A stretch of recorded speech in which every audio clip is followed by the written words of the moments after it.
empty nest, to personal best. Let's fly, mom, fly.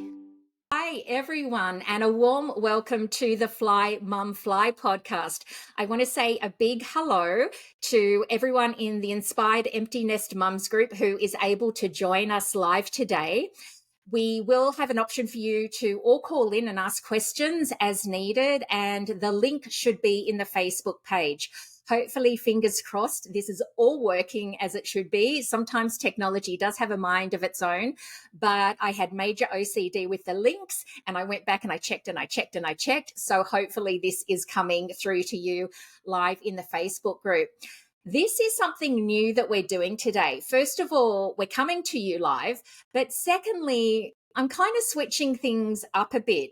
You will see a beautiful woman on your screen at the moment. I'd like to introduce you to Sharon Billings, and Sharon is from Blue Compass Life. Now, some of you may remember Sharon from season 1 of the Fly Mum Fly podcast. I was able to interview her.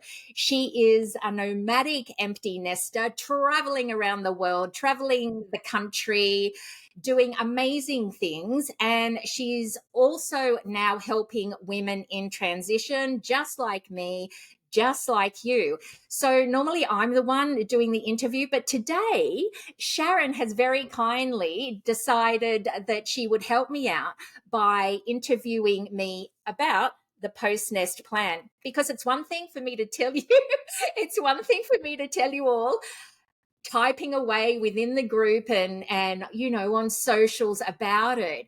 But I thought it's probably a good way to hear two women having a chat about it.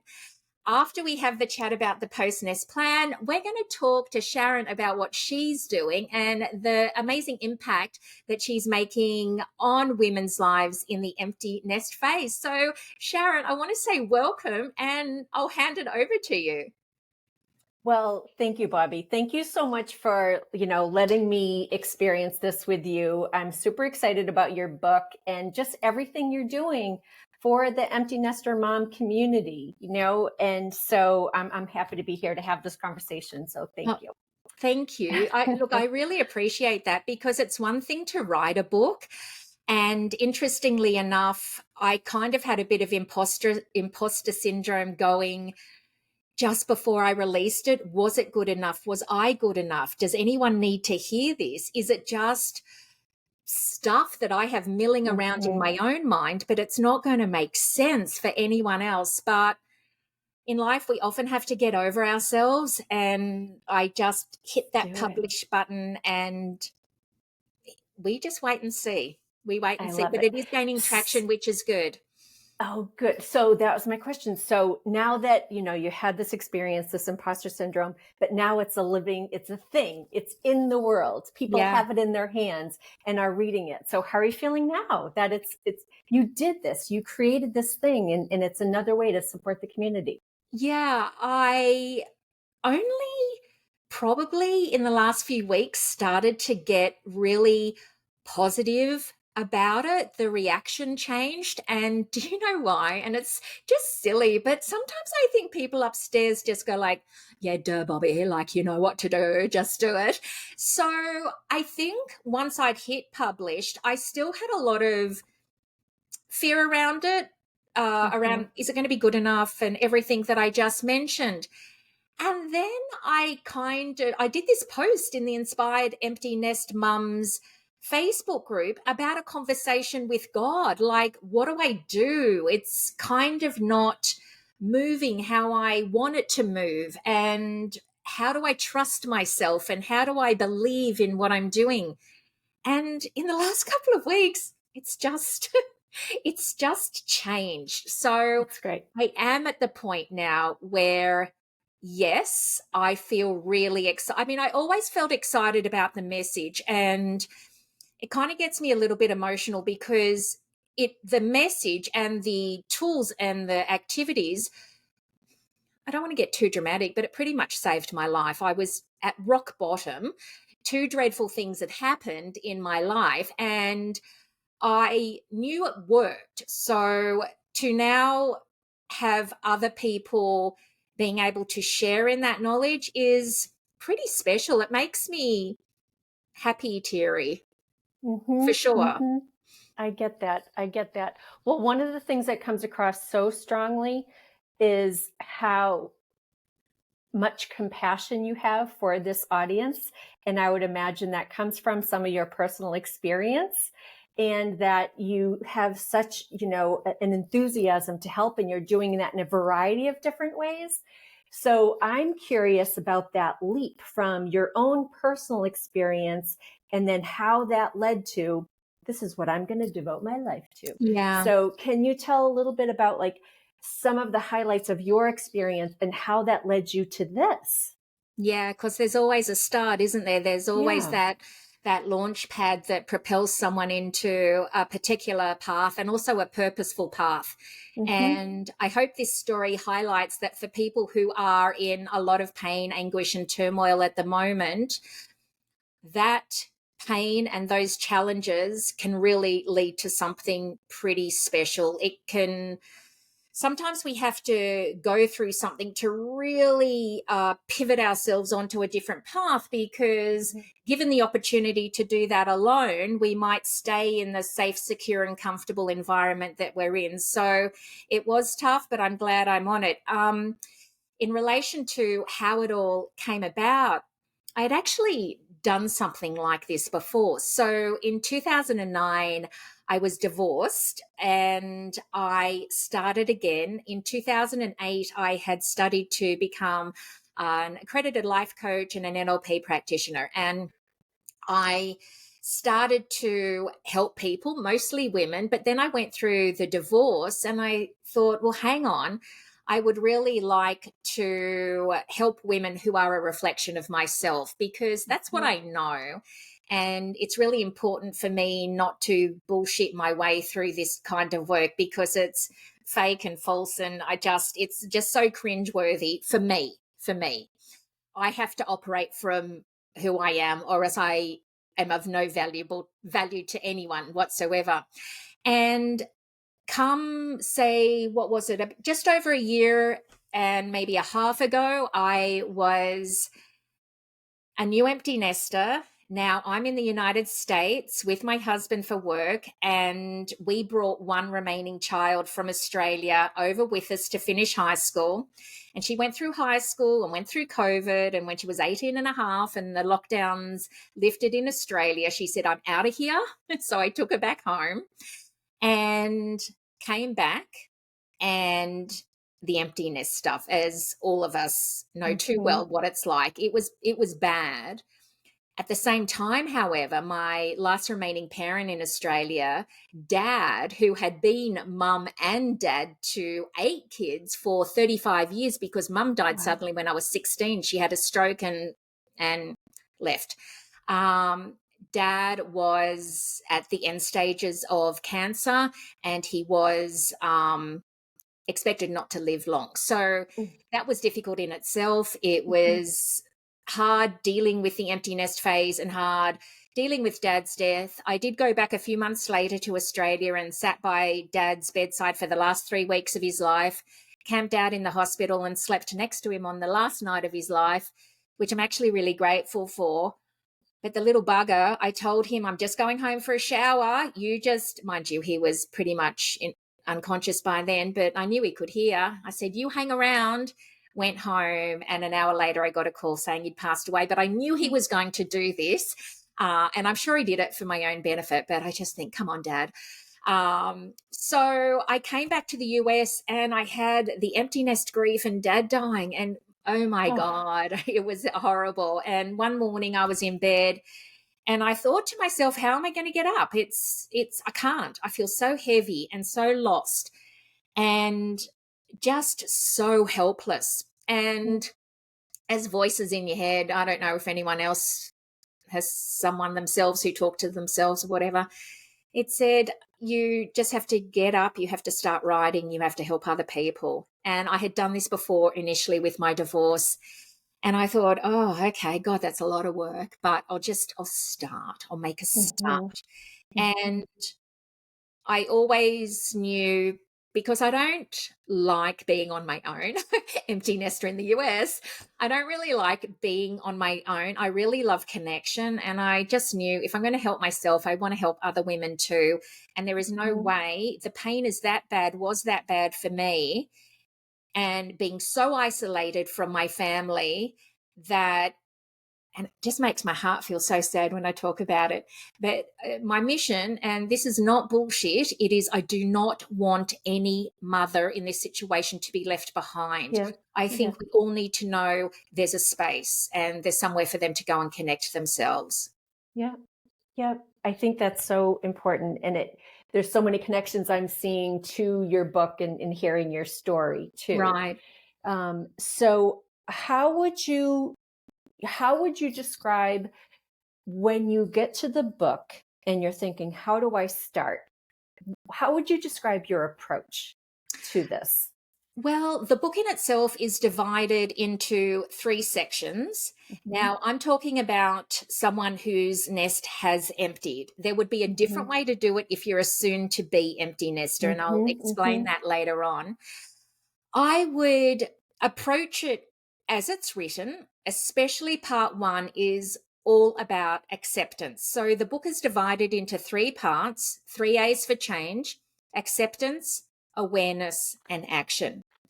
Start at the beginning, because acceptance is all around purging our pain and acknowledging and accepting the emotions that we are feeling right now. The interesting thing is, to accept these emotions, it doesn't mean they're going to stay with us for an infinite period. In fact, it's just the opposite. By accepting these emotions, we're allowing the energy of our feelings to move through us and gift us with whatever we need to process, whatever we need to purge, and whatever we need to learn in that whole scenario. It's often, and I do mention this in the book, if we try to run from pain, it's always going to run after us. And some of us might, and I'm a big emotional leader, I will try and eat my way through to suppress an emotion, or I'll aim to ignore it, but it's always going to sit there. Now, when we do accept emotions, and especially the hard ones, the easy ones are so simple to invite into our lives.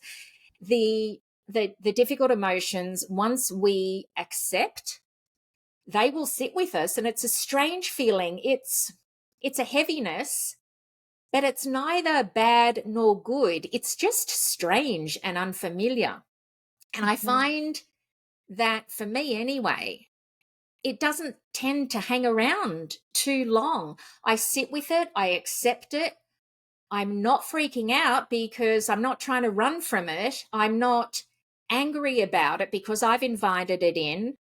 I'm almost at a point of being in that eye of the storm, just quite still with it.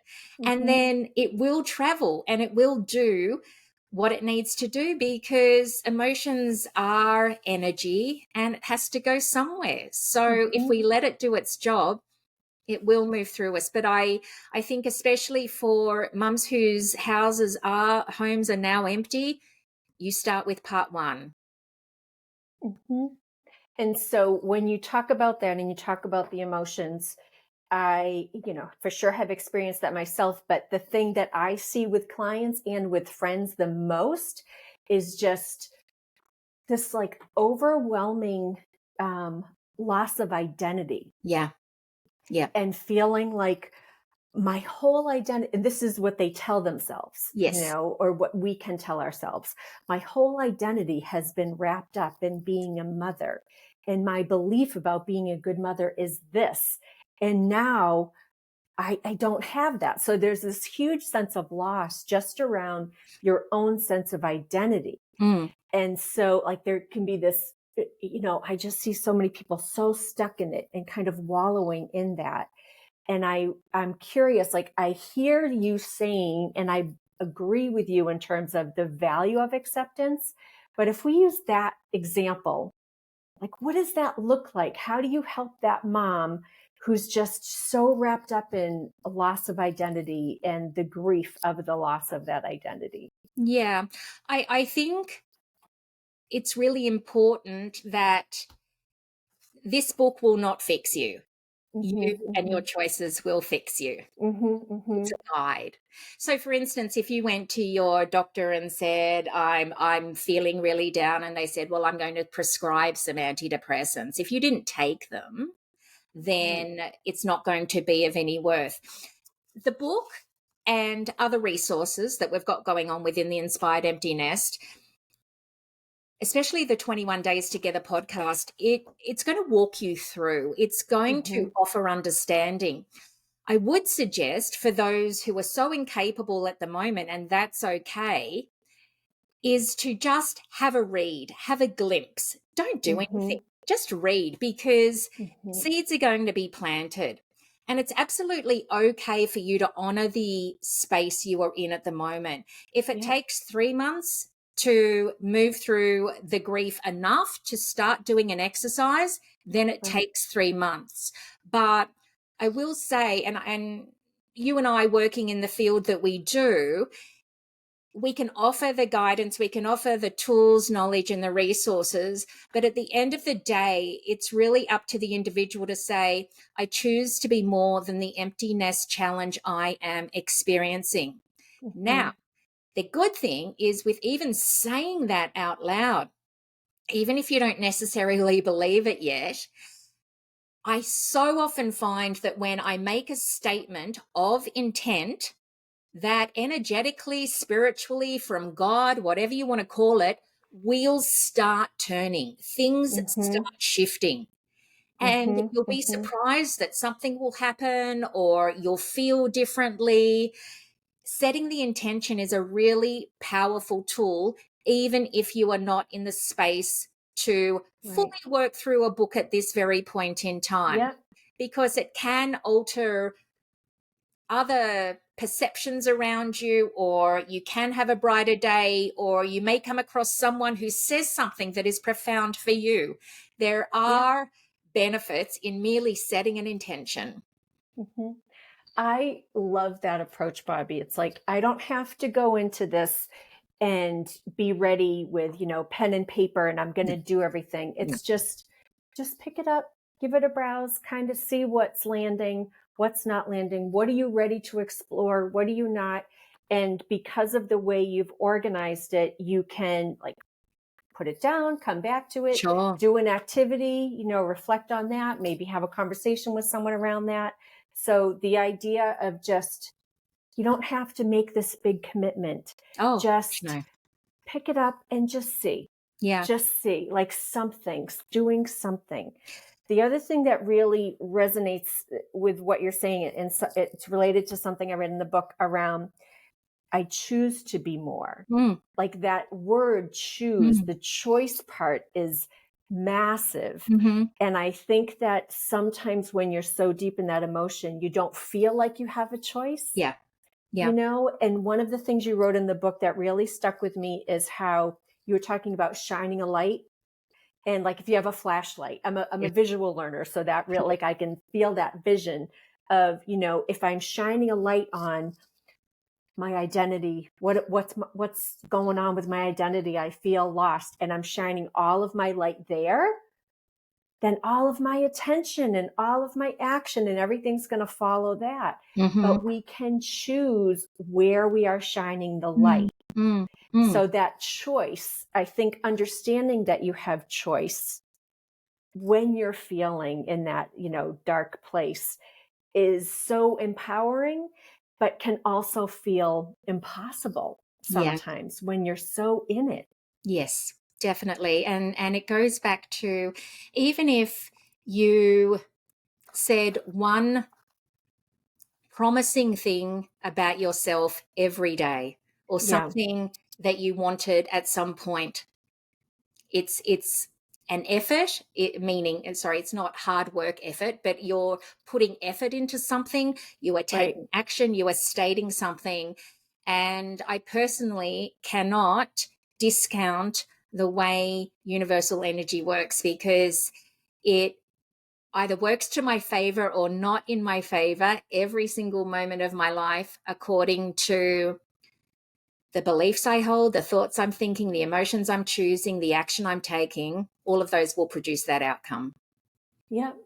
Yep. Yep. That makes so much sense. And what I like about your approach and what really resonated in what you just said, it's like, just take one step. Like I can just do one thing a day. And, it doesn't have to be like, take this all on. Just notice, like, what's one other way that I show up in the world today? Or what's one other thought that I can give attention to? It's like one step, one step, one step. And what's interesting is that I'm nearly 2 years down the track, and there was, it was around Emily's 24th birthday at the end of July in Sydney. And her sister was in London visiting her grandparents. I was over here, and her biological dad was away as well. And I felt so bad that she didn't have any immediate family with her. And so I really felt that badly. That was not a good week for me. And I said to my husband, and I went back to the awareness. I still had feelings around not being there, having an empty nest, not being around with my children. And I said to my husband, just rule me out for things for a couple of days, because I've just got to process this.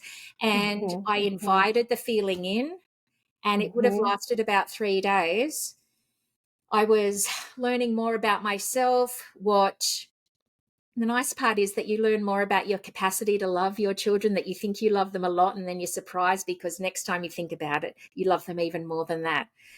And it took me a few days. So I will often go back to parts of this book and redo them, because it's not something we get to a really good level with the book where we have this plan of what we want to do in this phase of life, but it doesn't mean the emotions aren't going to come and go. They really are. Or it might be not empty nesting. It might be something else entirely, when we're maybe transitioning in a job or something like that, where we may want to go back and utilize facets of this book to move through. So even if it took someone a year to get through, fine. Right. You know what I love about, and it's a good lesson for all of us, in how you set some boundaries and asked for some, or just like said, I'm taking this space to process this right now. Like noticing, this is hard. I need some space and time to process. So I feel like that's such a practice of self-care, is to notice and just go, this is hard. I need to process, and give yourself that time and space to actually do that. Like, that's so beautiful, and how infrequently I think we do that. So that in and of itself, I think, is a really good practice when you're going through this. Just to like give yourself space to process. Yeah. And over here, so I live in a neighborhood, and I've got 2 or 3 really good friends, and it's now, I don't know whether it's an over 50 thing, but we're now in a space where if we're slumping for some reason or another, we can tell each other that we just need a few days, or no, we can't come out to dinner, and it's empowering, and just to be accepted is wonderful. And we're accepted for who and what we need to be at any given time, because we have voiced what we need. And no one is left wondering, oh God, is she shitty with us at the moment? Have I done something wrong? Why is she turning down an invitation? It's nothing like that. And it's the same with my husband, and, with partners and husbands and other family members. They do get to know who you are. But I just like to say to him, because then he's not taking ownership or responsibility. This is all about me. It's got nothing to do with you. Still love you, but just to let you know, I need to go through this. So yeah, it's a pretty good thing to do. Yep. And one of the really practical elements of that is, when your nest is emptying, you have more space, you have more time generally. Yeah. So it's like so much of the challenge is, what the hell do I do with all of this space and time now? I don't even know what to do with myself. Take that time. Yeah. Take that time to go in, to have some self-inquiry. So there's like the challenge and the answer to it, you Yeah. know, kind of beautifully coming together. Yeah, for sure. Yeah. You know, so the other thing I want to get to in the book that really, like, there are certain things that I read that just like really hit. And one of the things is the emotional guidance scale. Yeah. And so, you know, I had heard something similar to this before, but this time when I was looking at it and even just reading it, I had such a visceral reaction to it. Like even just talking about the more positive emotions, like just reading about the positive emotions and thinking about like feeling those positive emotions. I had a physiological response to it. Wow. And then when you're reading about like hatred and rage and jealousy, like even just like seeing those words, and I can feel the energy being like drained out of me. So like that, it was so meaningful. But I'm curious, was this part of your NLP training? Like how did you come to this, and how do you use it? Like, what's the practical application of it? Because clearly it has impact. Yeah. So Esther Hicks. I love Abraham Hicks. Abraham is a collective consciousness. I don't know if other people know of Abraham Hicks, who is channeled through a lady called Esther Hicks. And Esther would be in her 70s, I'm sure. And she has written books such as Ask and It Is Given. And you know, there are people in life that you read and you just think, yeah, you're my tribe. You just, I don't know, we're probably from the same soul family or something like that. And Esther does a lot with manifestation. Okay. Abraham, I should say, tells Esther, and Esther tells us. And she is so wonderful to listen to.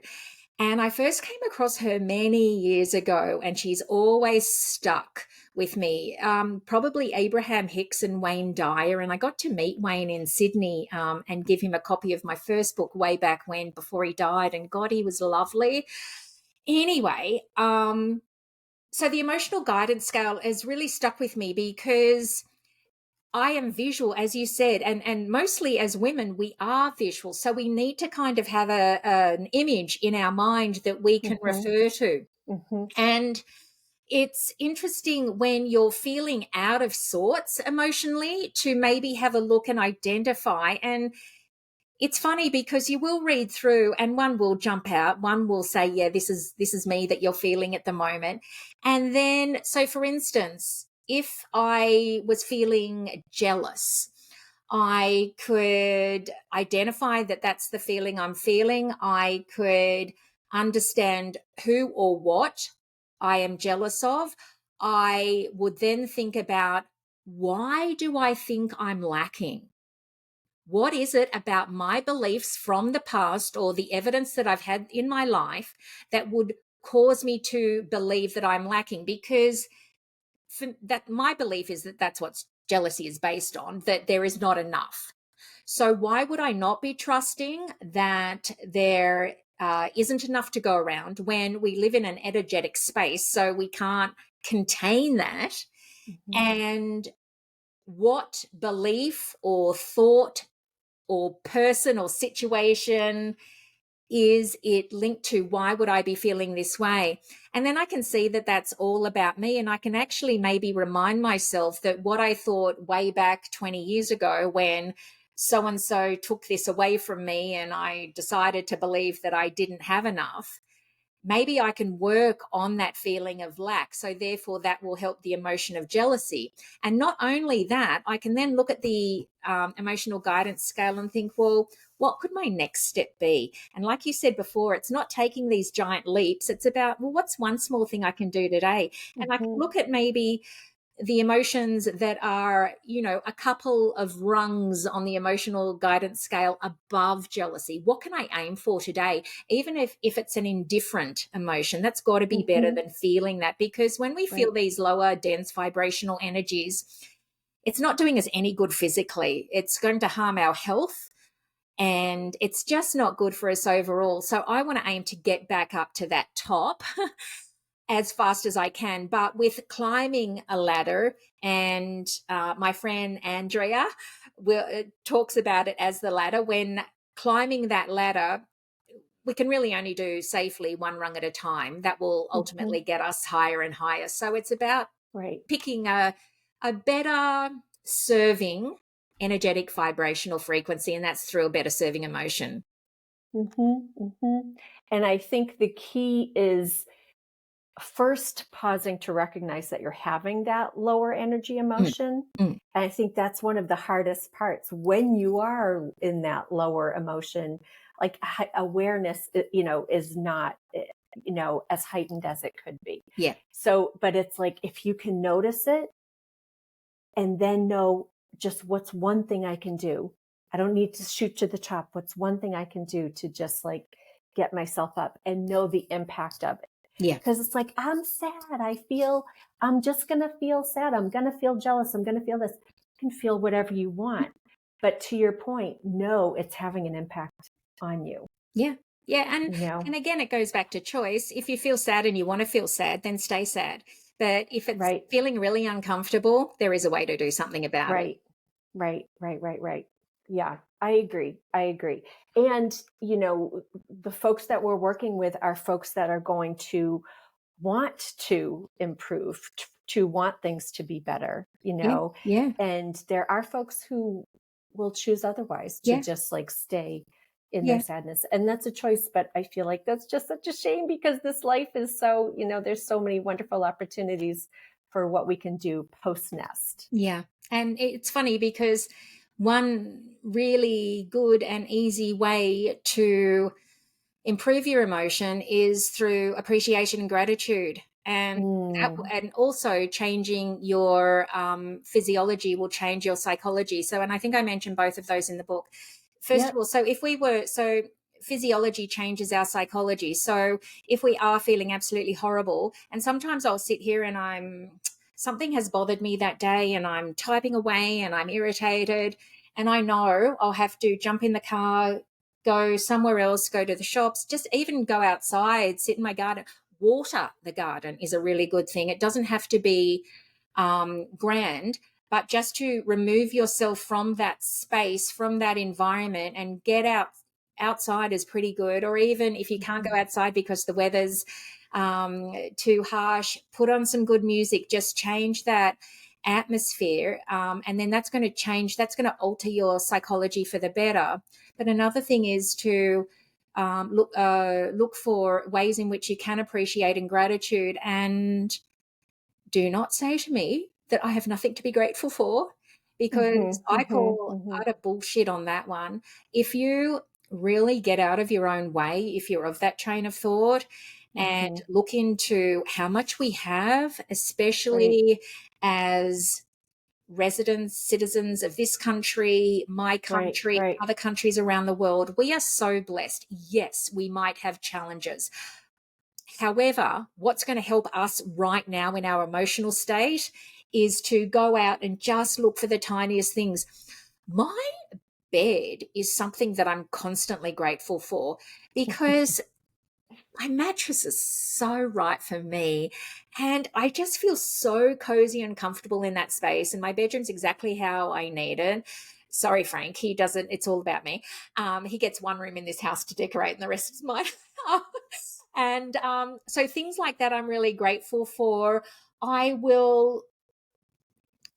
Sometimes I wonder if I'm channeling Snow White. I'll see animals and I'll talk to them. I will just see things around me thinking, oh my God, like how lucky am I?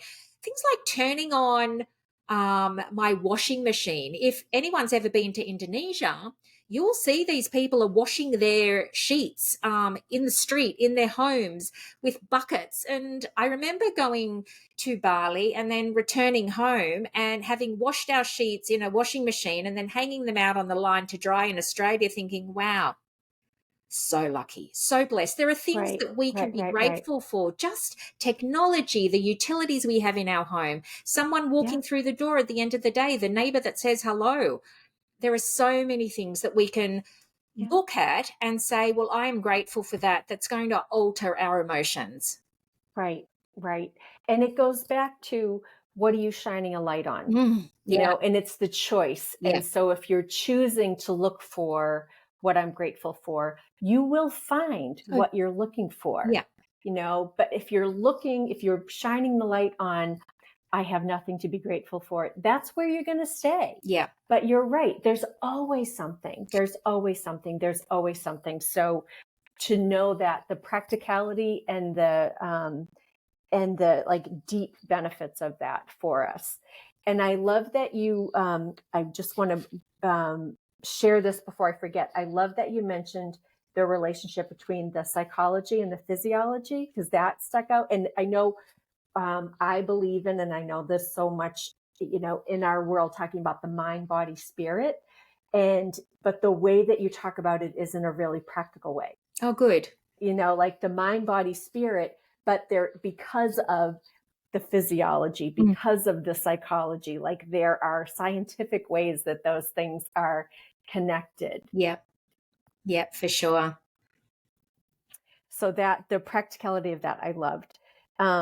One of my favorite stories in the book is when you became a school bus driver. Yes. See? I go after the shiny object. I was reading and I'm just like, what? No, so random, right? So share with us like a little bit about that, the choice to do that, the circumstances and that experience. So, you know, we've talked a lot about where we shine our light. And the thing is that positive and negative coexist with each other. Because when we turn on, as I mentioned in the book, when we're in a warehouse and we're shining the light, that's what we see. But when we turn on the main light, we'll see that everything coexists together. But it's where we choose to focus and what we choose to shine our light on that will draw into our lives. And when we moved over here, Frank, my husband, said, oh, look, just do something that makes you happy, whether you go find a job or volunteer, just do something that makes you happy. And I said, you know what? In Australia, I've always seen in the movies and on TV those big yellow school buses. I'm going to drive one of those. So now in Australia, we drive on the other side of the road and we're on the other side of the vehicle. So I went to the local bus school transportation department, and I got my commercial driver's license. That was really hard. At the BMV, that was difficult. I thought there was only one exam, and I did it, and it was the general exam. And then I went up and said, okay, I'm finished. You guys, have you done the other three? And they're all about air brakes. Oh my gosh. And when it comes to cars, I just care what color they are. I don't know about anything. Well, I didn't then, but I do now. So I had to do the other three. And then I trained for 6 weeks with the onboard trainer, and was the middle of summer. It was like it is now, so sweaty every day, like a wonderful look. I trained with 2 other people and then got my CDL, and I drove the elementary bus in our neighborhood here. I was a bus driver for 2 years.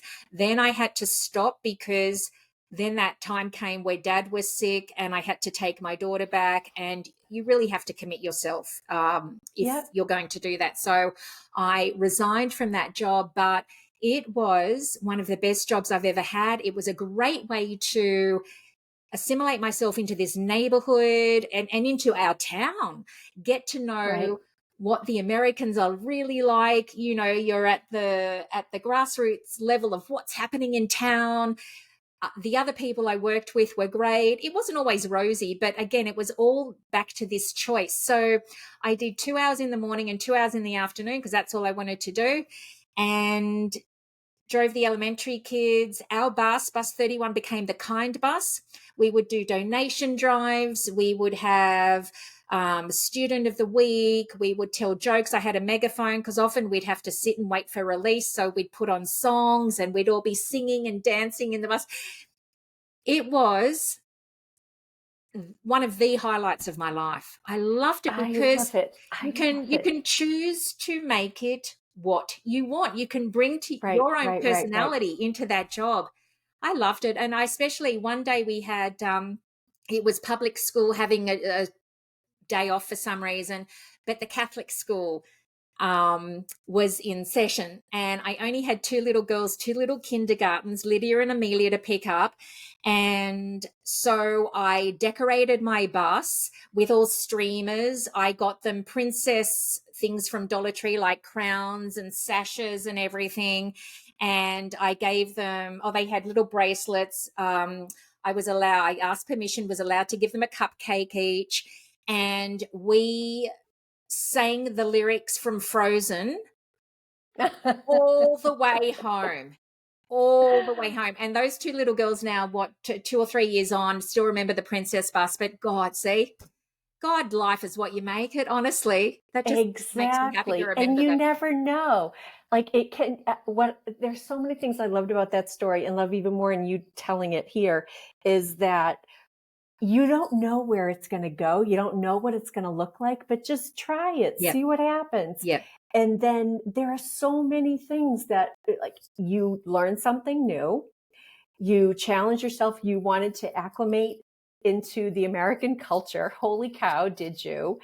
And you got to connect with community, and you were in service. Yes. And you create, like, there's such a ripple effect. Yes. Of what you put out into the world, through that experience. Yeah. So it's that one decision. Yeah. It's that one decision. And I just love that. And that's the thing, to know that we have the power to make that one decision and take one step and just see. You don't have to make this like big life declaration. It doesn't have to be like this big, huge thing, but it's like, what's one thing I can let's try, see what happens. And can I point out that with everything that I've ever done in my life, and bus driving is one of them, I don't have my ducks in a row. I go after shiny, sparkly objects and say yes. And then I just jump and build my wings on the way down and then go up again. But I don't have a clue. I'm not the altogether person that my problem is I don't research. My husband is all spreadsheety and logical and all that sort of stuff. I'm not. I'm just like the whatever. But just saying yes and then thinking, far out, and then having there is often a little bit of trepidation, but then I think, oh, well, what the hell? And the thing was, I knew with bus driving that they weren't going to let me out on the road if I wasn't good enough. Right. Like, they're not. Well, they're not and you can approach it any way you want. If you love spreadsheets, go for it. If you want to make the plan and do the research, go for it. If you just want to build the plane while you're flying it, do that. Yes. Yes. So I love it. There's no one right approach. Yeah, no, never. So I love that. And so much of it comes down to, like you talked about, like that decision. And there's so many, like there is such a thread throughout the chapters and throughout the book that really was there, really? And the decision, to me, like it's a decision to shift focus and look for gratitude. Yeah. Yeah. Like it's a decision to learn something new. It's a decision to take action. It's a decision to serve others. Yeah. It's a decision to decide, what is this post-nest life going to look like, and to realize that we do have the power to make those decisions. Yeah. And just see like one step. I know we keep coming back to that, but where I feel like so much of our energy agrees is like, we don't have to have everything figured out. Yeah. There's so much pressure. It's too freaking much. And we don't have to do that. And I feel like that's where so many people get stuck. Yes. Is where they feel like they've got to have it all figured out. You don't. Yeah. But pause, give yourself the time. This book is an amazing resource to help you figure out, because it's like pause and reflect What do I do? Well, this can guide you on what are the questions, what are the things to consider. Yeah. So it can be a path, but just not so much pressure. So I'm curious, one of my last questions is really about, I love that you're starting to feel good about this being in the world. Yes. And you're starting to get some feedback and some response. Yeah. And I'm curious, like, so are there examples you can point to that, where is it being the most helpful, do you think? Where are people finding the most value in it? That's a really good question. I probably, in relation to the book, it probably hasn't been out long enough for I've worked through this and now this is what I'm doing. That makes sense. Yeah, but I can actually take you back to, so before it was a book, it was a course. I did a course on learning how to write a course. and it's funny because I finished writing it as a course in January, and I had someone start it, and I went to Australia. We went to Australia for a month to see our new grandbaby and to visit our friends and family. And then I knew when I was over there, no, it's a book. It's not a course. No, stop right now. But I can tell you about the first woman who went through the course. So she was living in Cyprus. She was originally from South Africa, and I believe the family had migrated to Greece. And she had 3 boys. And when the boys grew up and left the nest, she decided that the marriage was no longer one that was good for her soul. Yeah. So with little resources and with estrangement with her sons, she went to stay with a cousin in Cyprus. And she was at a loss. She had a job, but there wasn't a lot of money involved. She didn't really have her own space to call home that was right for her. And there was lack of communication and a relationship with her sons. So she was very, very down. And to cut a long story short, and I actually should point out, it wasn't like a trajectory like this. It was, she went down and up, she went down and up. Which is how it works, right? Exactly. And we should not be afraid of those times because it's all part of the learning. But in the end, she came out with her post-nest plan. And what sparked her joy and what she was going to do was, I believe she got another full-time job that paid really well. She had new accommodation that suited her down to the ground. And the best part was she's very crafty and creative. So she was going to go into this village in Cyprus, and she was going to teach other women in our phase of life and maybe other ages how to do craft. So she was going to teach craft lessons in this place in Cyprus. And to put the cherry on the cake, the communication with her sons started to become a thing again. And she had maybe 1 or 2 of her sons visit her. So she did remarkably well. What I loved about her story was that she was vulnerable. She felt free to show her emotion, because part of taking her through that course was we would connect via Zoom. So I would speak to her. To see the joy, to see her pride in making different choices that were leading to something better, it was almost as if she uncovered her own personal power, and I was allowed to be a witness to that. It was pretty incredible. So I know from this lady going through the course what her outcome was. I've had good feedback in relation to I'm enjoying reading it and that sort of thing. But as yet, I am yet to hear about a post nest plan, but I hope too soon. That's awesome. Well, I have to imagine it'll help lots and lots and lots of women and men, dads too. And I can't wait to see And how thank that you. whole journey evolves. Yeah, Yeah, and I I think have it's amazing. so appreciated you jumping on and asking these questions to find out more about the book. Let's now flip it over again. And I would love to catch up because it's been a while, a couple of months since we spoke on the podcast. I would love to know how everything is going with Blue Compass Life. And if you can just let us know what you're doing and how you're able to help women in transition. Thank you so much. There's been a lot that has changed in that time. And you had talked about, and when we're on the podcast, we talk so much about my traveling and selling my house after 18 years and living nomadically, which has been amazing.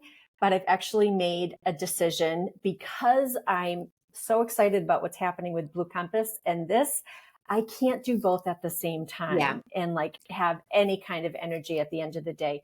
So I'm moving tomorrow. I've got an apartment. Wow. And so I'm in Ipswich, Massachusetts, which is where I am today. And it's this just beautiful place.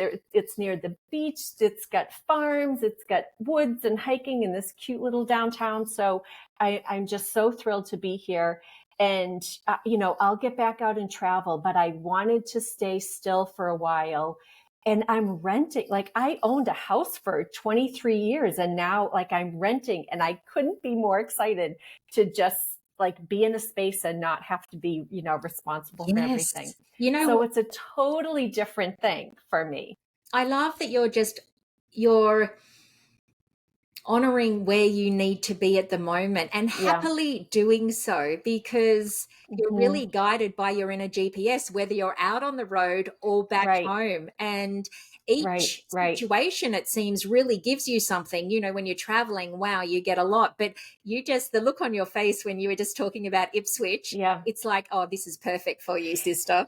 And you know what, Bobbi? It took me a while to get there because I was grappling with it for a while. I was like, no, I want to live in Costa Rica. No, I want to go here. No, I want to go there. This isn't supposed. But I went into acceptance. Yeah. Yes. And just paid attention. Like when you're talking about that GPS, that's the compass in Blue Compass is your internal compass and how it knows everything. Yeah. We just need to pause and listen to it. So it's so clear to me. And now because you can see it, you can see it that it's the right thing for me.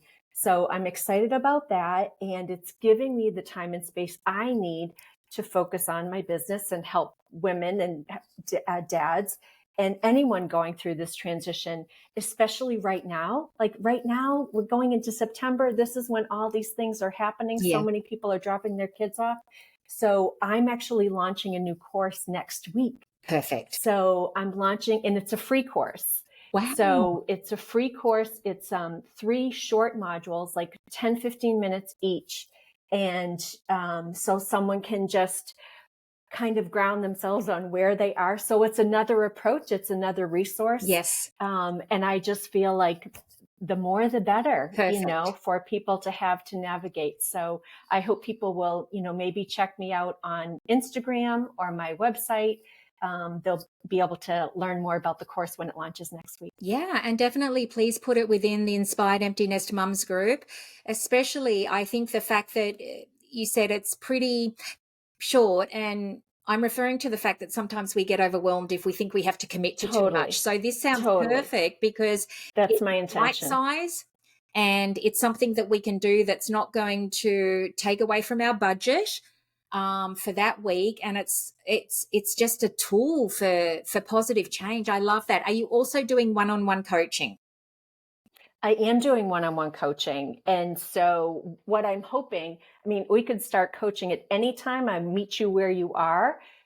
And I think the course can be a good grounding. Yes. Where it just helps you kind of get more acquainted with yourself again. Yeah, that's perfect. And so that can be a great launching pad to the one-on-one coaching. But that's where, and at some point in time, because my background, I have my master's degree in training and development.